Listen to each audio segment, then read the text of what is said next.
Hi, everyone. I hope you're doing super well, and I'm excited to have Coach Alina with us today. Welcome. Hi, Danielle. Thanks for inviting me. Anytime. And I've actually prepared a little introduction of you for our audience. For those who don't know Coach Alina, I will tell you that she is a certified sleep coach. She is working alongside myself within BedTyme. She is also a host of a YouTube channel and an Instagram account where she is better known as Sleep Talks. Alina, that's kind of her nickname. She is an educator, and she's also a protagonist in the newly published Tales of Courage. And finally, she's also a horticulturist, I was about to say, but you're really into plants, Alina, isn't that true? Yeah. I have tons of houseplants. That's my hobby. I'm propagating them. I'm taking care of them. Yeah, that's like the double passion currently I have is that the first one is like doing a lot of work around like sleep coaching, but also this horticulture thing. Yes, that takes a lot of my time. That's so nice it just it's nice for everyone to get to know you and get to know your hobbies a little bit. And today's topic, I really want to talk about a something that actually came up in our Insomnia Immunity program in our drop-in class. Somebody said, "Hey, Alina talked about like when you sleep well, you should take that for granted." And I was like, "Wow, this is a great topic, which we're going to talk about today, and maybe more things." But before we do, I have a, not to put you in the spot, but since I know you're into like plants and gardening, any analogies or similarities or things where you find in that realm and like the sleep realm? Mm, I would say with the growth, like when you take a cutting from a plant, like when you want to like divide it, and then sometimes you put it in the water or whatever, like whatever you try to like root it, and then once you put it in soil, and sometimes you just don't see anything happening for a really long time, and then let's say spring comes, then it just starts like growing like exponentially. It's like really wild growth. And I would say that here I see this kind of like analogy with that when you take care for a long time about like educating yourself in terms of insomnia, learning a lot of things, how sleep works, how insomnia works, and how our emotions work. And this kind of like might feel like you did all this work, you understand everything rationally, but you don't see any outcome. There's nothing grows. And then with time, like eventually each person who are on this path, of this kind of learning, eventually they have the first like sprout, like the first like new leaf, and or this kind of like aha moment or insight where they just start seeing things like even like a little bit clearly or differently. And this is when like they kind of like have this like gained again this courage and or confidence in their sleep. So yeah, that's basically like my analogy with this kind of plan, because yeah, it takes a lot of patience. Like you need to be patient.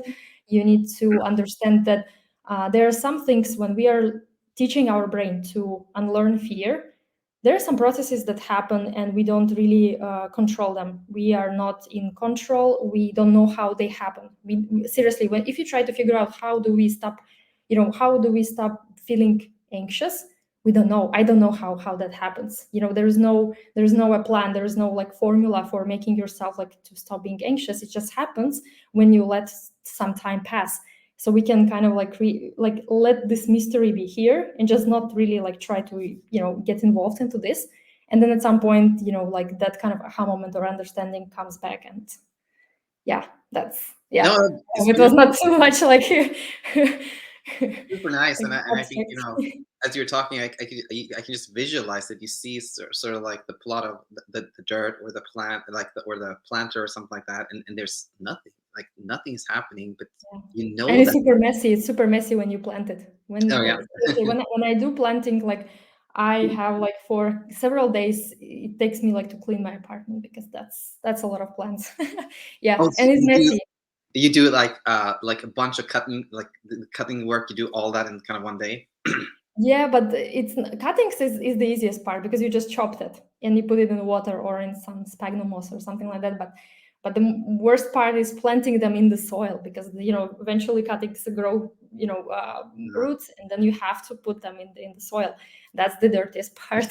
So if we take this analogy, that's exactly when you just start learning about insomnia and you realize, like, okay, things are not that as we thought they are, and you meet your first kind of like ups and downs, and it's like very turbulent. Yeah.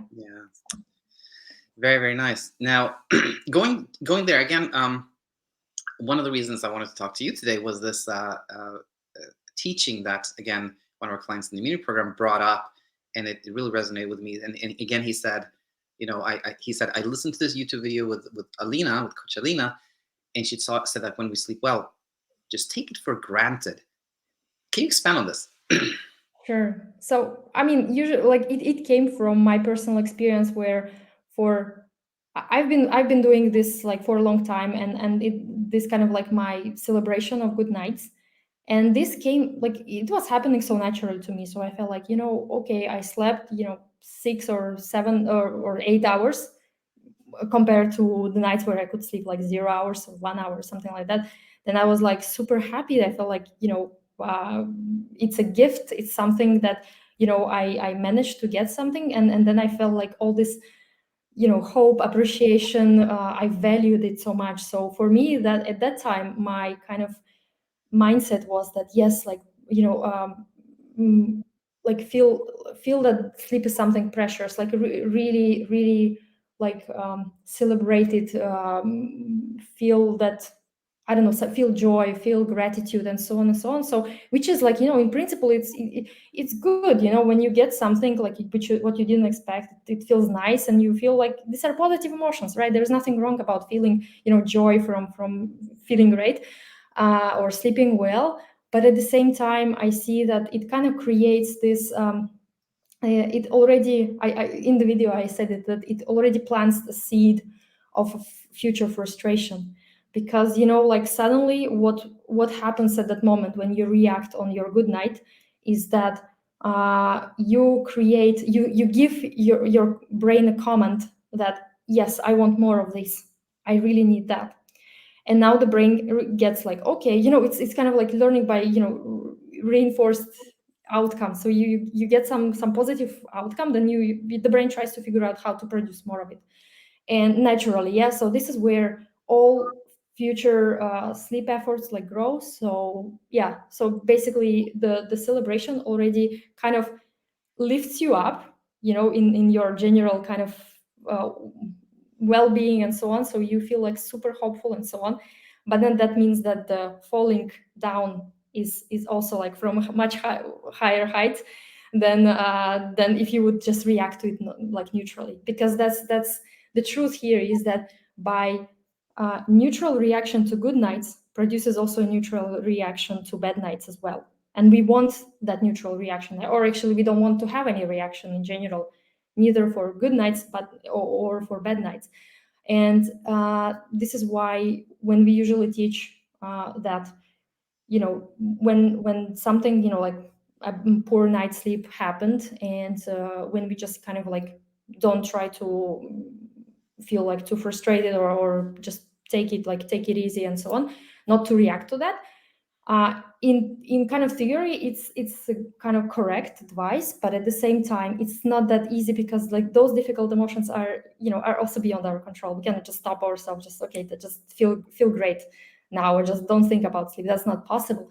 But I find that this the reaction to positive night is somehow a little bit more accessible to us, to a little bit, like lower down the excitement from it, or just explain why there is no reason actually to rejoice, because you didn't actually gain anything, to be honest. Because sleep is yours by your birthright. Every living creature sleeps, and meaning that even if you have insomnia, you still sleep. So this is something that we are not really kind of like achieving, but this is something that just like happens to us on its own, and it will happen whether you have insomnia or you don't have insomnia. If you think about, like, let's say if we try to think about some studies and so on, like where they were comparing people who have insomnia and who don't have insomnia, the actual difference in the amount of sleep as such is not that big as we think it is, right? Because people with insomnia tend to underestimate how much they sleep. People without insomnia tend to sometimes overestimate it. So that means like the actual one, like the actual numbers are not that different. The difference is in our reaction, or actually the intensity of the reaction. People who have no problem with insomnia, they don't really react. They don't even think about that. But those who have like issues, they kind of like their brain perceives now wakefulness as a threat. This is when their reaction kind of becomes very intense, both for bad nights and good nights. So by kind of like, you know, lowering, like it's this kind of like, you know, like weights, like or scales, like, right. So by lowering your excitement for the good night, this is when the brain kind of doesn't get this reinforcement to look for more solutions to sleep. It just says like, you know what, I see that you're not really excited about good results, so I'm not going even to chase it. And that paradoxically leads to that you just don't try to sleep anymore. And this is what kind of takes away that block that's standing in the way of sleep. And people just start sleeping even though they're not rejoicing about good nights, even though they're not they don't feel miserable after bad night, because it becomes all the same, you know.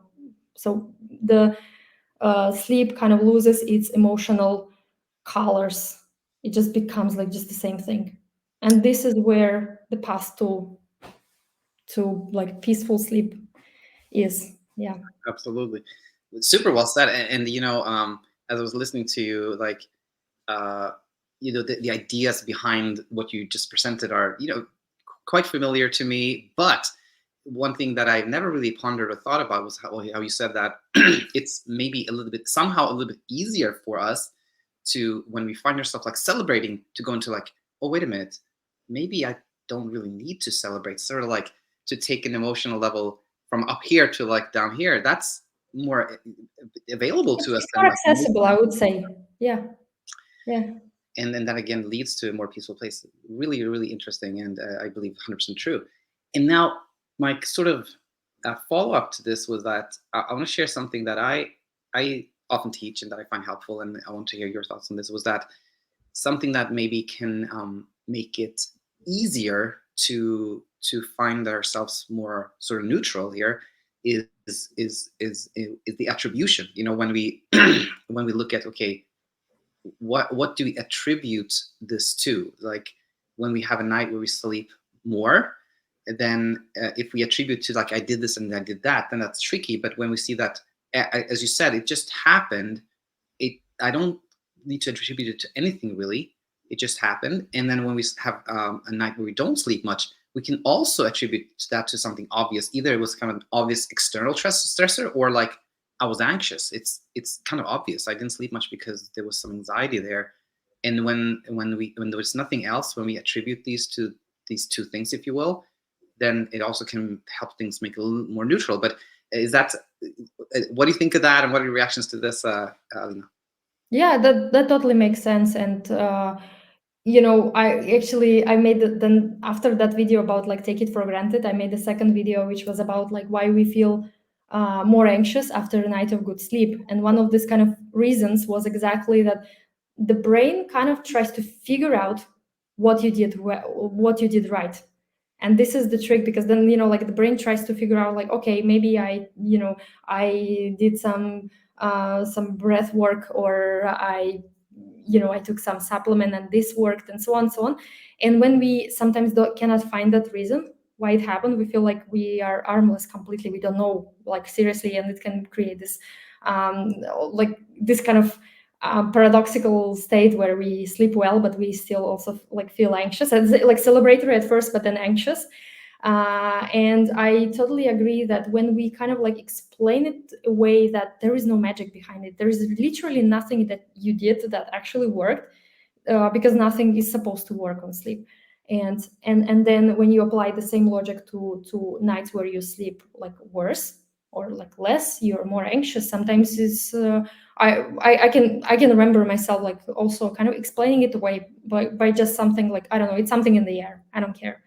You know, sometimes people might have so many things that can affect them, and not always we are aware why we are more kind of on the anxious side. Sometimes you just are more prone to anxiety or more to, to frustration, and that's totally fine, because we are not kind of like robots who just feel one emotion or supposed to feel one emotion. Sometimes we are more prone towards something, sometimes like towards another thing, and it doesn't really make sense to even try to figure it out. Sometimes just serious, like, yeah, attributing it to something that is beyond our powers, like, I don't know, the weather, magnetic fields, whatever, something happened in the air, and that's it, and then just don't solve it any further. So I think it also kind of helps in showing the brain that it's not always about some wrong actions from your side. Sometimes, whatever happens.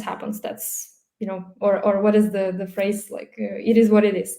That's it. It is what it is. 100%. And I think just to highlight for people tuning in here, what you said, Alina, was that sometimes we find ourselves that we're actually more anxious, after the night where we slept more, right? Which can be so confusing, and so it can be really triggering, because then, okay, when how do I ever get out of this? Like, if I'm more anxious when I sleep, I don't want that. But if I don't sleep, then that's not nice either, right? It can be so tricky. But what you said, it sort of explains it, that it's kind of, okay, I sleep well then the brain tries to figure out how to do that again. That's kind of performance anxiety thing, right? And I Yeah. had a client who experienced something very similar to this that just came to my mind now. And she said that she was confused, because she said, on days when I have a good day and I don't think about sleep, I actually have trouble sleeping. But in a day when I've been very anxious about sleep, then I somehow sleep better, which is also so counterintuitive, because we know that, like, when we pay so much attention to sleep, that's where insomnia comes from. So why does this happen? And the way I explained that was that I talked about, like, forecasting, where we're like, okay, if you had a nice day, you didn't think about sleep at all, then in the night, your brain goes like, oh, this is the thing, like, I haven't thought about sleep. I probably am going to sleep really well. And there's that expectation and forecasting, right? And then we have trouble sleeping. Versus if we were anxious and thought a lot about sleep the whole day, then it's like, oh, I probably won't sleep at all because I've been anxious about this all day. Then the opposite happens. But it can be so tricky, right? Yeah, totally. Yes, that's exactly like one of the things that can be the source of that kind of weird pattern. Like, when you're anxious, you're sleeping. When you're not anxious, you're not sleeping.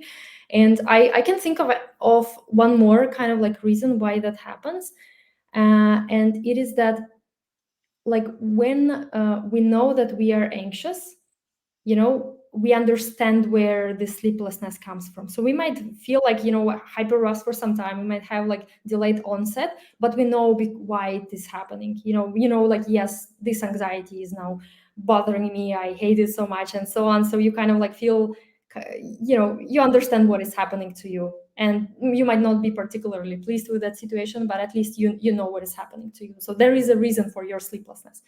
When you are completely calm and you don't sleep, that's where that logical reason is no longer there, right? And you're like, oh my god, but I am not anxious, but why am I not sleeping? There is no reason for me to be not sleeping. So oftentimes they connect, or like I myself, I connected it to this kind of like my brain tried to make a connection between sleep and certain states of being, and I had to break consciously that connection by looking at my personal experience. So for me, like, the connection looked that if I'm calm, that's when I sleep.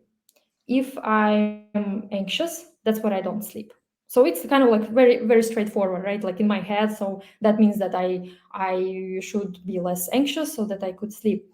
But then when you start looking at these kind of examples, you say that that's not really true. There is no connection between anxiety level and the chances of sleeping, and we can actually break that connection in order to kind of quit that conditioning that, okay, in order to sleep, I need to calm down, and so on. Then you realize, you know what, I don't have to do anything with my anxiety, because sleep does not depend on that. Um, Calmness doesn't mean that I will be sleeping whole night, and I have experience with that. But also anxiety doesn't mean that I will be awake whole night, and I also have experience of that. So it doesn't really matter how I feel now, because sleep is something totally different. It works by its own rules, and I don't have access to those rules or the mechanism of that. So I might just as well let myself feel whatever I feel, knowing that it doesn't have any strong connection with my chances of sleeping. So once you really consciously remind yourself of absence of any connection between anxiety and sleep. Of course, there is there is to a certain level is some connection when we are more like how to say, hyper aroused. That's when it's more difficult to sleep, but it doesn't mean that like sleep like will be absent for a long time. So this is kind of like also my explanation why such strange phenomena happen when like when you're super calm and then you start sleeping worse. And many people freak out because of that. And I also had this like that was the weirdest feeling when you just like awake for so many hours and you're not feeling anxious, you are feeling super like awake. And to me it's just like another form of hyperarousal. You're just like, it's just perceived as a highly alert state, but that's it. It doesn't have to manifest itself as anxiety, heart palpitations, or some sweating and so on. So it could be like a lot of forms. Yeah. More sense. 100%. And now, actually, one last thing before we round up here, I want to really the audience to know is that you have started writing a newsletter. Isn't that true? Yeah. These are the sleep talks letters, I call it. Basically, the reason why I started it is that I had a lot of unused coaching material, actually from BedTyme, because when I coach on BedTyme, I have like long text, like my responses are very like long. And I just thought that the teaching there and the explanations there are kind of like really good to, I could see myself like, or see others benefiting from that too. So actually that's when I reached out to you and just asked if that's okay if I just, like take this, like I will edit it and just turn it into a newsletter form where I just shared like the teaching in my newsletter. So I was super glad that I could start doing something like that. And yeah, I now post it like every Tuesday at around like 5 p.m. my time. So it's like morning in the US. Yeah. So yeah, and yeah, if anyone would like to subscribe, that's you're free to do that. I think I'll post a link to your IG and website, of course, so people can do that. And but the final question here: why did you pick Tuesday? Tuesday? I don't know. It's like, Monday is this kind of tricky day where you feel like you're supposed to, everything starts on Monday. And I say like, no, I don't want that. I just want to like something less pressuring, because on Monday you have a lot of like pressure because it's the beginning of the week. And I don't know.